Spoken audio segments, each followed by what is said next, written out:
Welcome to Season 3 of MFL, and after two pretty poor opening seasons here at Royalivi Rovers, we were really hoping this upcoming campaign could be our year, now playing our home games in front of the fans at the Zian Fleming Arena, because, come on, what else was I going to name the stadium after? And we have a pretty competitive Brexit squad in the final year of their contracts ready to stare down the gauntlet that is the Ice League, relying on key players at the club such as West at the back, Schofield and Scotty May in the middle, as well as club top goal scorer Stefan Hooper up front. And for this season we were going to be fully focusing our strengths on the league, putting the cup on the back burner for the time being to put our full attention into getting promoted. And to help achieve this dream, it meant ensuring we fully utilised the brand new player instructions on top of our current team tactics. Looking into our first opponent, Malibu FC squad, and we pinpointed that their weakness was their left back spot, so naturally this meant prioritising down the right flank to attack him directly, with Skinner here being the man to do so. We then made sure Hooper had positional freedom to roam around the front line and cause problems, as would workhorse Scotty May in the midfield,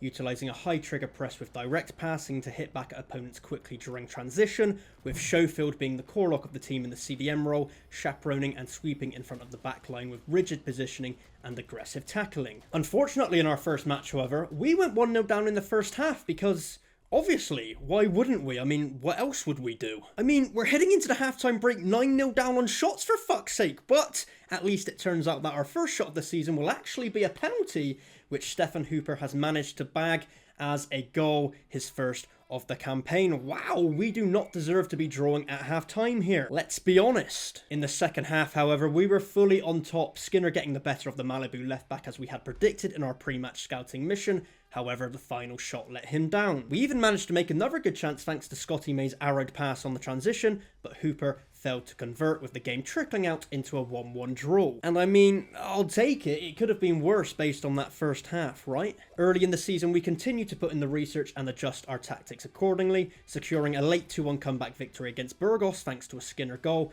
as well as a strong win against Gladiators thanks to a deft 1-on-1 finish from Bradshaw, meaning at the quarter-way point of the league campaign, we firmly found ourselves in a title race, which we've never been here before. What do we do now? I've never made it this far. As for the cup, as mentioned, we opted to play the backup players to rest the key players for the league, and unfortunately, if we look at the cup table, as you might have been able to predict, things didn't go too well. But enough about the Aspirants Cup, because I've got aspirations in the league, however in different form, followed with a heavy second half dominant victory, followed by an upsetting loss to Andalusia, meaning at the halfway mark we found ourselves progressing well, however in danger of slipping away from the promotion race, meaning a massive game at home was coming up against bottom of the league Burgos. We scored an early goal inside the opening 10 minutes, however, which was sure to lead us on the path to a large victory. Oh man, you fucking dipshits. And speaking of dipshits, I don't know what the fuck Nicholson and Yates were doing not clearing their lines from a corner, resulting in a late goal conceded to go 2-1 down. Rafferty thankfully saved our blushes in the last kick of the game,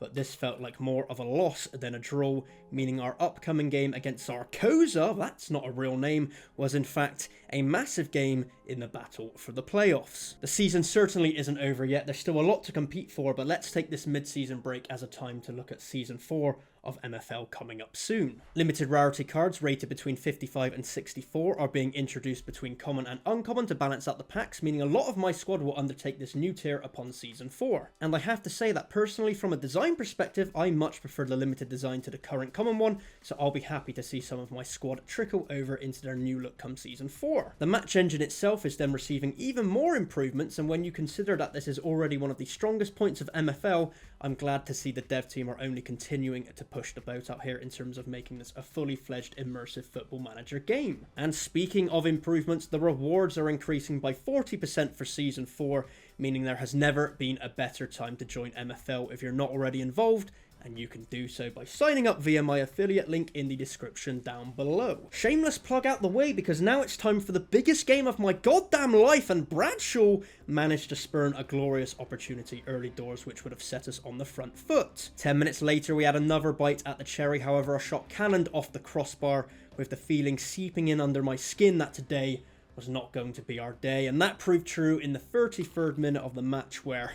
you know, I'll be honest here, I've drawn the lines and I'm pretty sure this fucker is offside, but the game and the referee and this piece of shit linesman all said no. That goal stood, and feeling aggrieved, things only managed to go from bad to worse, and we went into halftime 3-0 down after Karasalidze slid past my defence to slot home. See what I did there? It was a play on words because Salidze slid